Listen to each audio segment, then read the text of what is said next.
Hello guys, gusto niyo ba ng quality na tubeless tire para sa ating e-bike? So ito nga pala yung order ko na quality na tubeless tire. So kung gusto niyo umorder ng ganitong klaseng tubeless tire, gulong, ang lalagay ko na lang dito sa video yung link. So dalawa nga pala in order natin, isang 3.0010 at 3.12. Lalagay ko na lang dito sa video yung link kung gusto niyo umorder. So kung dalawa o tatlo yung order niyo guys, malaki yung ma-discount nyo. At free shipping din siya guys. Tapos ang bilis pa niyang dumating guys. Ayun o. Nakikita nyo naman yung gulong valitong quality. So ayun yung size niya, 3.0010. So ayan yung size niya doon sa likod ng ating hatasu. So ayun yung gulong natin sa likod, ayun o, kalbong-kalbo na.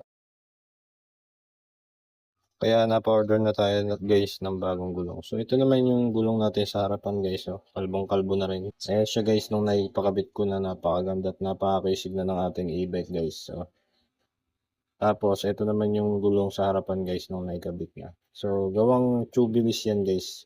So ano pa inaantay nyo? Check out na guys.